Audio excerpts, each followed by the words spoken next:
Pass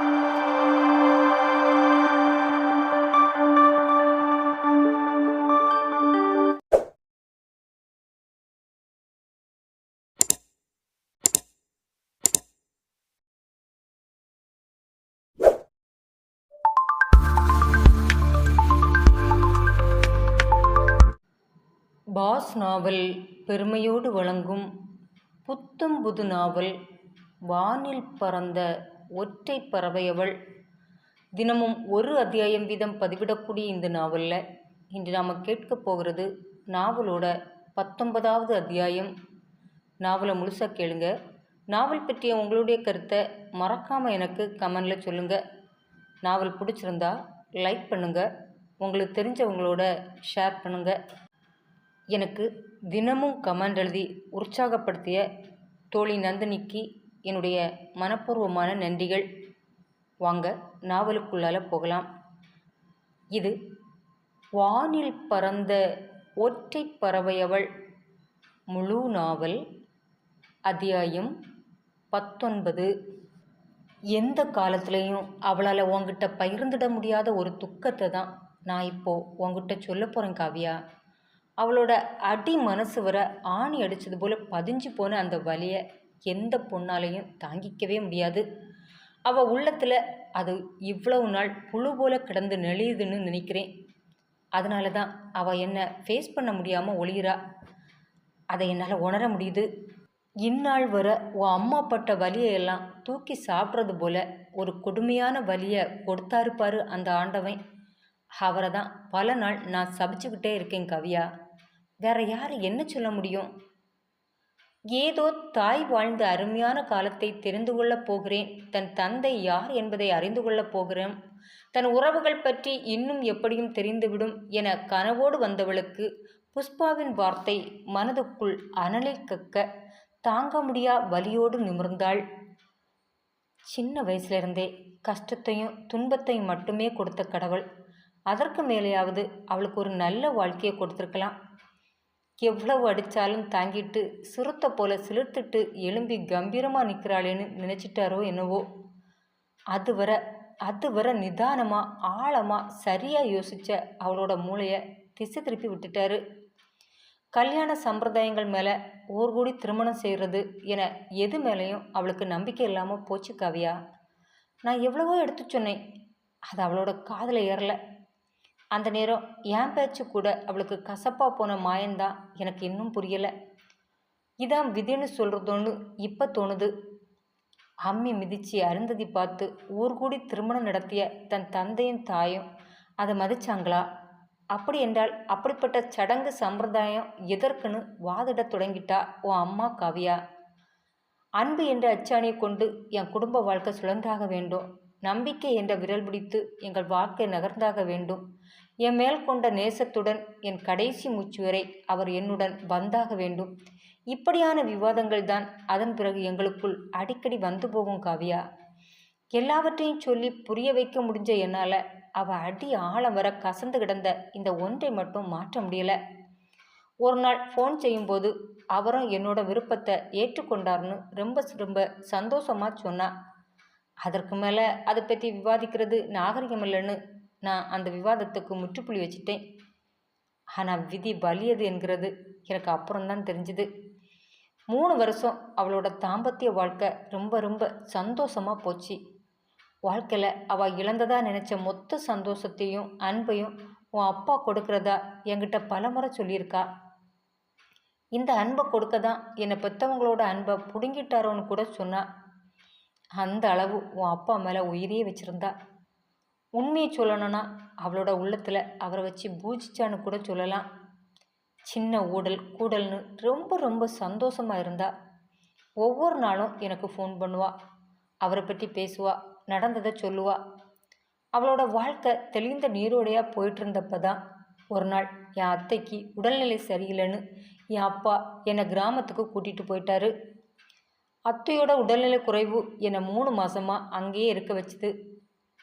அப்போ எல்லாம் எல்லார் கையிலையும் செல்ஃபோன் எல்லாம் இல்லை. என் வீட்டில் டெலிஃபோன் இருந்துச்சு. அதனால் உன் அம்மாவோட தினமும் பேச முடிஞ்சுது. ஆனால் அத்தை வீட்டில் அந்த வசதி இல்லை. அதனால் அங்கே நின்ற 3 மாதமும் என்னால் உன் அம்மாவோட பேச முடியலை. அது மட்டும் இல்லை, நான் அங்கே போய் ஒரு வாரத்திலே என் அத்தானும் அவங்க அம்மாவை பார்க்க வந்துட்டதால் என் கவனம் முழுசும் அவரை பக்கம் போயிடுச்சு. அதில் வேற அத்தை தன் இறப்புக்கு முன்னால் எங்களோட மேரேஜை பார்க்க ஆசைப்பட்டதால் எங்கள் குடும்பம் பரபரப்பாச்சு. இந்த சூழலில் உன் அம்மாவிட்ட என்னால் பேச முடியலை. எனக்கும் அத்தானுக்கும் மேரேஜ் முடிவு செய்த அன்று மாலையில் இந்த சந்தோஷத்தை உன் அம்மாட்ட சொல்ல என் அப்பா ஃபோனில் இருந்து பேசினேன். அவள் எடுக்கவே இல்லை. பல முறை முயற்சி பண்ணேன். ஆனால் உன் அம்மாவை பிடிக்கவே முடியலை. போய் பார்க்கலான்னா நிச்சயமான பிறகு எங்கள் ஊரில் மணப்பெண்ணை அப்போல்லாம் வெளியில் விட மாட்டாங்க. அதனால் அவளை தேடியும் போக முடியலை. ஒரு வாரம் விடாமல் அடித்தேன். ஃபோன் நம்பர் வேற என்கிறதால எடுக்காமல் இருக்காளோன்னு திரும்ப திரும்ப அடித்தேன். என்னோட பல நாள் முயற்சிக்கு ஒரு வாரம் கழித்து வெற்றியும் கிடச்சிது. உன் அம்மாவே எனக்கு ஃபோன் அடித்தா. ஆனால் உன் அம்மாவோட குரல் ரொம்பவே உடஞ்சி போயிருந்துச்சு. அது அவள் பேசும்போதே எனக்கு தெளிவாக தெரிஞ்சுது. ஆனால் நான் எவ்வளவு கேட்டோம் அவள் எதையுமே விட்டு சொல்லலை. என்னையே எதுக்காக ஃபோன் பண்ணான்னு கேட்டுகிட்டே இருந்தா. நானும் பேச்சை மாற்ற விரும்பி என்னுடைய திருமண பத்திரிகை அனுப்பி விவரத்தையும் அத்தானோட தனக்கு நிச்சயமாகி இருக்கிறதையும் சொன்னேன். ரொம்ப சந்தோஷப்பட்டா. வாழ்த்துக்கள் கூட சொன்னா. அப்புறம் அவளை பற்றி எதுவும் சொல்லாமல் ஃபோனை வச்சுட்டா. அதற்கு பிறகு என் திருமண நாளுக்கு 3 நாளுக்கு முன்னால் அவள்கிட்ட இருந்து ஃபோன் வந்துச்சு. தான் கன்சீவ் ஆகியிருப்பதாகவும் தன்னால் பயணம் செய்ய முடியாதுன்னு சொன்னான். அந்த ஒற்றை வார்த்தையை கேட்டதும் என் மனசு அடைஞ்ச சந்தோஷத்துக்கு அளவே இல்லை காவியா. என் கல்பனா வாழ்க்கையில் முழுமையாக ஜெயிச்சிட்டான்னு ரொம்ப சந்தோஷப்பட்டேன். அந்த சந்தோஷத்தோட என்னடி 3 வருஷமாக குழந்தை இப்போ வேணான்னு சொன்னாரே, இப்போ ஒத்துக்கிட்டாரான்னு கேட்டேன். அவள் எதுவும் பேசலை. அதன் பிறகும் நானே, கல்பனா உன்னை அவர் நல்லா கவனிச்சுக்கிறாரா, ஹாஸ்பிட்டலுக்கெல்லாம் கூட்டிகிட்டு போகிறாரா அப்படின்னு ரொம்ப ஆர்வத்தோட நான் பேசிகிட்டே போக்க உன் அம்மா பொங்கி பொங்கி அழுதா. எனக்கு எதுவும் புரியலை. கல்பனா என்னாச்சு, ஏண்டி அழுறா? ஆறுதலாக ஒரு குரல் கேட்டதாலோ என்னதுவோ உடஞ்சி போய் குலுங்கி குலுங்கி அழுதவாறு நடந்ததை சொன்னா. 2 மாதத்துக்கு முன்னால் ஊருக்கு போயிட்டு வரேன்னு சொல்லிட்டு கிளம்புனவர் இதுவரை திரும்பி வரலடி. ஒரு ஃபோன் கூட பண்ணலடி. எந்த நம்பர்லேருந்து அடித்தாலும் எடுக்கலை. கம்பரில் இருந்து கூட வேலையை ரிசைன் பண்ணிட்டு தான் போயிருக்காரு. எங்கே போனார் இன்னும் எனக்கு தெரியலடி. அவர் மேலே உள்ள அசைக்க முடியாத நம்பிக்கையில் அவரோட வீட்டு அட்ரஸை கூட நான் இதுவரை கேட்டுக்கலை அப்படின்னு சொல்லி ஓன்னு அழுதா. எனக்கு என்ன சொல்லனே தெரியலை. அவளுக்கு ஆறுதல் சொல்லக்கூட தோணலை. நானும் சில போல தான் இருந்தேன். அவர் போய் 2 வாரத்தில் நீ கருவாகி இருக்கிறது அவளுக்கு தெரிஞ்சிருக்கு. உன்னை அழிக்க மனசு இல்லாமல், அந்த ஊரில் தெரிஞ்ச மனிதர்களோட வாழ விருப்பம் இல்லாமல் ஊர் ஊராக அலைய ஆரம்பிச்சிருக்கா. உன் அப்பா மேலே உயிரையே வச்சுருந்தா. வாழ்க்கையில் எல்லா உறவுமே வெறுத்த அவளோட மனசு உன் அப்பாவை பைத்தியமாக நேசிக்க ஆரம்பிச்சுது. அவளுக்கு எல்லாமே அவர் தானு நம்ப வச்சுது. ஆனால் அவர் அந்த நம்பிக்கையை உடைச்சி மொத்தமாக அவளை ஏமாற்றிட்டு ஓடிட்டாரு. அவர் செய்த துரோகத்தை அவளால் மன்னிக்க முடியலை, மறக்கவும் முடியலை. உடஞ்சி போய் உட்காந்துட்டா. எல்லா உறவையும் வெறுத்து ஒதுக்குன அவன் மனசு உன் அப்பாவை எவ்வளவு நம்பி இருந்தா. தாலியே கட்டிக்காமல் அவரோட சேர்ந்து வாழ்ந்திருப்பா. அவளையும் அவளோட எதிர்காலத்தையும் நம்பி ஒப்படைச்சிருப்பா. ஆனால் உன் அப்பா அவளோட அந்த அசைக்க முடியாத நம்பிக்கையை உடைச்சிட்டாரு. அவள் மொத்தமாக உடைச்சி போயிட்டா. வாழ்க்கையில் எந்த பொண்ணுமே அனுபவிக்காத ஒரு பெரிய வலியை அனுபவிச்சவா உன் அம்மா. 3 வாரம் ஒரே அறையில் சாப்பிடாம தூங்காமல் பைத்தியம் மாதிரி கிடந்திருக்கா. சுற்றி சுற்றி உன் அப்பாவோட ஞாபகமே வர பைத்தியம் போல கத்தி இருக்கா. ஆனால் அவளுக்கு தான் ஆறுதல் சொல்லவோ வழிகாட்டவோ யாரும் இல்லையே. ஒரு கட்டத்துக்கு மேலே அழுக வீம்பா மாறி இறுக்கத்தை கொண்டு வந்து சேர்த்துருக்கு. உன் அப்பாவை மறக்க முடியாட்டாலும் மன்னிக்க அவள் தயாராக இல்லை. கொஞ்சம் கொஞ்சமாக மனசை தேத்திக்கிட்டாலும் அந்த அதிர்ச்சியிலிருந்து அவளால் மீள முடியலை. என் மேரேஜ் முடிஞ்சு பல முறை உன் அம்மாவுக்கு ஃபோன் பண்ணி பார்த்தேன். உன் அம்மாவோட ஃபோன் ரீச் ஆகவே இல்லை. பல நாள் முயன்றும் எந்த தொடர்பும் கிடைக்கல. பல நாள் வீட்டிலிருந்து புலம்பிகிட்டே இருப்பேன். என்னால் அப்போது வேற எதுவும் செய்ய முடியலை. அப்புறம் உங்களை எங்கள் ஊரில் சந்தித்த பிறகு தான் நடந்தது தெரிஞ்சுது. கம்பீரமாக வாழ்ந்த இடத்துல புருஷன் இல்லாமல் உன்னை சுமக்க தோணலை அவளுக்கு. அதான் இத்தனை வருஷமும் அவள் படிப்படியாக மேலே போய் அமர்ந்த இடத்துல இருந்து கீழே இறங்கி ஊர் ஊராக ஓடியிருக்கா. யாரையும் பார்க்க பிடிக்காம, யார் கூடவும் பேச பிடிக்காம, அவள் யாருன்னே தெரியாத இடம் தேடி ஓடியிருக்கா. அங்கே யாராவது தெரிஞ்சவங்கள கண்டுட்டா அங்கிருந்து ஓடியிருக்கா. அந்த ஓட்டத்தில் தான் என்னை கிராமத்தில் சந்தித்தது. நாம் பார்த்த அன்றே அங்கிருந்தும் கிளம்ப தான் ரெடியானா. நான் தான் பழையது எதையும் கேட்க மாட்டேன், நீ என்னோடவே இருன்னு ரொம்ப வற்புறுத்தி கேட்டு ஒரு 10 நாள் என் கூட வச்சுக்கிட்டேன். கொஞ்ச காலம் போகட்டும், அப்புறமா பக்குவமாக பேசி அவளோட மனசை மாற்றி இன்னொரு மேரேஜ் பண்ணி வச்சுக்கிடணும்னு நினச்சேன். அதை என் அத்தைகிட்ட கூட சொன்னேன். அதை தான் கேட்டாலோ என்னவோ, என் அன்பும் வேணான்னு உதறி தள்ளிட்டு வந்துட்டா. சொல்லும் போதே புஷ்பாவின் கண்கள் கலங்க, காவியாவின் கண்களும் மனதின் வலி பொங்கிய வெளிநீராக காட்டி நின்றது. அம்மாவின் வாழ்வில் அம்மா இவ்வளவு வலியை சுமந்துள்ளாரா? தான் நேசித்தவனாலேயே வஞ்சிக்கப்பட்டாளா? என்ன கொடுமையான வலியை அனுபவித்திருப்பாள்? அதனால்தான் அவர் வாயிலிருந்து தந்தையின் பெயர் வரவே இல்லையா? என் தந்தை இவ்வளவு மோசமானவரா? நம்பிய பெண்ணை ஏமாற்றி சுகம் காணும் அயோக்கியனா? நெஞ்சம் தீயாக எரிந்தது. இதற்கு மேல் அவன் யார் என்று தெரிந்து கொள்ளக்கூட அவளுக்கு தோன்றவில்லை. அவனை பற்றி தான் தெரியாமல் இருப்பதே நல்லது என்றுதான் தோன்றியது. கண்களை அழுந்து துடைத்து கொண்டாள். மனதில் ஒருவித வெறுமை சூழ்ந்து நின்றது. தாயின் உரு நெஞ்சில் ஒருமுறை நிழலாடியது. எவ்வளவு வலியான வாழ்வை கடந்து வாழ்ந்துள்ளாள் என் தாய். அவள் பெற்ற அனுபவத்தால் தான் என்னை பொத்தி பொத்தி வளர்த்து வந்திருக்கிறாள்.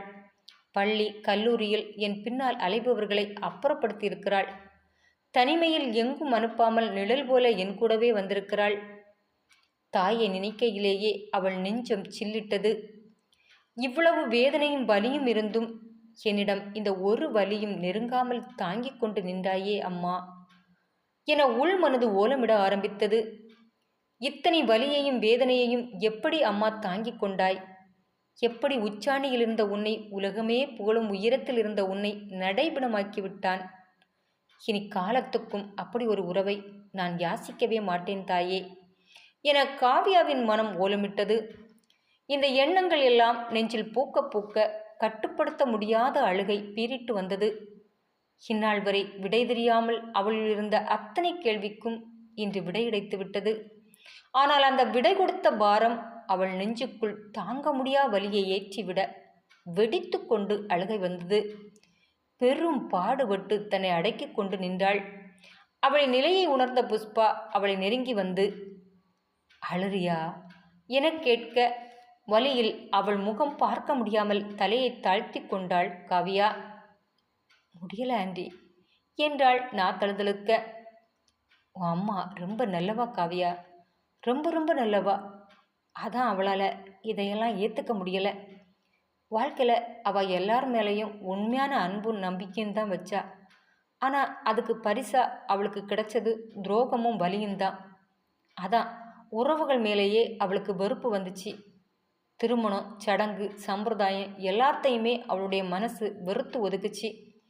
அதனால தான் உன் மேரேஜையும் அவள் வெறுக்கிறான்னு நினைக்கிறேன். ஆண்களுக்கு மேலே அவளுக்கு சுத்தமாக நம்பிக்கை இல்லை. அந்த வரிசையில் தான் உன்னை விரும்புகிறவன் மேலேயும் அவளுக்கு நம்பிக்கை இல்லாமல் போயிருக்கலாம். அந்த நம்பிக்கையை மட்டும் நீ அவளுக்கு கொடுத்துட்டா அவள் எப்போவுமே உன் சந்தோஷத்துக்கு குறுக்க நிற்க மாட்டா. ஆனால் அந்த நம்பிக்கையை அவளுக்கு கொடுக்கறது அவ்வளவு ஈஸியான விஷயம் இல்லை. வாழ்க்கையில் ஒரு பொண்ணு அதிகம் நேசிக்கிறது 2 ஆணைதான். தாம் வாழ்வோட பிடிப்பாகவும் அவங்க 2 பேரையும் தான் நினைப்பா. ஒன்று பெத்த அப்பா, 2வது கட்டுன புருஷன். ஆனால் அவங்க 2 பேர் மேலேயும் நல்ல அபிப்பிராயம் இல்லாத ஒரு பெண்ணால் அடுத்து எந்த உறவு மேலே நம்பிக்கை வரும் சொல்லு? அதான் உன் அம்மா அப்படி எல்லாத்தையுமே வெறுத்தது போல இருக்கா. ஆனால் காவியா, நீ அவளை எந்த சூழ்நிலையும் வெறுத்துடாத. இந்த நொடி அவள் உன் காதலை ஏற்றுக்கலையேன்னு உனக்கு அவன் மேலே கோபம் இருக்கும். ஆனால் அதை தயவு செய்து நீ அவள்கிட்ட காட்டிடாத. அவள் உடஞ்சி போயிடுவா. நீதான், நீ மட்டும்தான் அவளோட ஒரே சந்தோஷம்.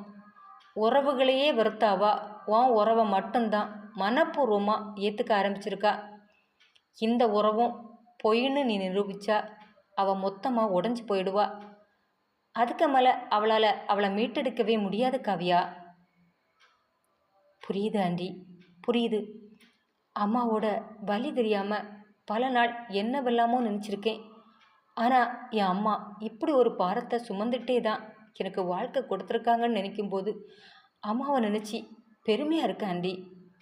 எப்போ தன்னை வேணான்னு விட்டுட்டு போனவனை தேடி போய் கண்ணீர் சிந்தி காலில் விழுந்து என்னை ஏற்றுக்குன்னு கதறாமல் தனி மனுஷியாக எழுந்து நின்று வீர நடப்போட ஆரம்பித்தாங்களோ அப்போவே என் அம்மா ஜெயிச்சிட்டாங்க. அவங்களுக்கு பொண்ணாக பிறந்ததை நினச்சி நான் பெருமைப்படுறேன் ஆண்டி. சரி காவியா, இது எதுவும் உனக்கு தெரிஞ்சது போல காட்டிக்காத.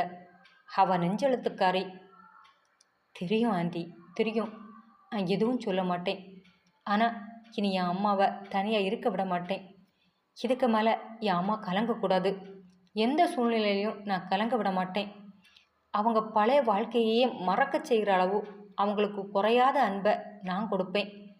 அம்மா வாழ்க்கையில் நல்ல பெற்றோர் அமையாமல் இருக்கலாம், நல்ல புருஷன் அமையாமல் இருக்கலாம், ஆனால் நல்ல ஒரு மகளாக நான் நிச்சயம் இருப்பேன். ரொம்ப சந்தோஷம் காவியா. உன்னை பார்த்து உங்ககிட்ட என் மனசை சொன்ன பிறகுதான் மனசு என்னவோ தெளிவாக நிம்மதியாக இருக்குது. பல வருஷமாக என் மனசை அழுத்தி இருந்த வலி மொத்தமாக விலகுனது போல இருக்குது. ஆனால் என் மனசு பாரமாக இருக்கு ஆண்டி. அம்மா என்னை ரொம்ப நல்லா பார்த்துக்கிட்டாங்க ஆண்டி. நான் அம்மா 2 பேரும் இத்தனை வருஷமும் தனியாக வாழ்ந்தாலும் நான் ஒரு நாள் கூட தனிமையை அனுபவிச்சதில்லை ஆண்டி. ஸ்கூலுக்கு போயிட்டு வந்ததும் ஃபோன் வரும், சாப்பிட்டு முடித்ததும் ஃபோன் வரும். ஹாஸ்பிட்டலில் இருந்து கிளம்பிட்டேன்னு இன்னொரு 10 நிமிஷத்தில் அம்மா உன் பக்கத்தில் இருப்பேன்னு ஃபோன் வரும். எனக்கு லீவு நாள் எல்லாம் 1 மணி நேரத்துக்கு ஒரு முறை ஃபோன் வரும். அம்மா உனக்காக கிச்சனில் ஸ்பெஷலாக ஒன்று செய்து வச்சுருக்கேன், என்னென்னு பார்த்து எனக்கு ஃபோன் பண்ணுன்னு ஒரு முறை ஃபோன் வரும். குளிச்சிட்டியா, தலை ஈரமாக இருக்கு பாரு, சளி பிடிச்சிக்கும், நல்லா தொட அப்படின்னு ஃபோன் வரும். இப்படி நொடி பொழுதும் விடாமல் அம்மா என் கூடவே இருக்கிறது போல ஃபீலை கொடுத்து தான் என்னை வளர்த்தாங்க ஆண்டி. ஒரு இடத்துல கூட நான் தனிமையை ஃபீல் பண்ணக்கூடாதுன்னு பார்த்து பார்த்து எனக்காக வாழ்ந்தவங்க ஆண்டி. இனி நான் அவங்களுக்காக வாழ்வேன், அவங்க சந்தோஷத்துக்காக வாழ்வேன். உணர்ச்சி பொங்க பேசிய காவியாவை அனைத்து நெற்றியில் முத்தமிட்ட புஷ்பா. இப்போ என் மனசில் இருந்த பெரும் பாரம் இறங்கிடுச்சு காவியா. என் கல்பனாவுக்கு இதனால வர அமைஞ்ச உறவு வேணா மோசமாக போயிருக்கலாம், ஆனால் அவள் பார்த்து பார்த்து வளர்த்த பொண்ணு அப்படி இருக்காது என்ற நம்பிக்கை எனக்கு அதிகமாகவே இருக்குது. என் மனசு இன்று நிறைவாக இருக்குது. இது போதும். இன்னும் 3 நாளில் நாங்கள் ஊருக்கு போகிறோம். அதுக்கு முன்னால் உன் அம்மாவை ஒரு முறை பார்த்துட்டா ரொம்ப நிறைவாக போவேன். ஆனால் அந்த வாய்ப்பு எனக்கு கிடைக்குமான்னு தெரியல. பார்ப்போம். சரி காவியா, அங்கிள் தேடிட்டுருப்பாங்க, போலாமா? என்றவள் புஷ்பாவோடு நடக்கத் தொடங்கினாள். ஆனால் அந்த நொடி அவர்கள் இருவருக்குமே கல்பனாவின் இதயத்தில் இன்றைய பொழுது தீயை விதைத்து அது கொழுந்துவிட்டு எரியும் காரணம் இதுவல்ல என்பது தெரியவே இல்லை.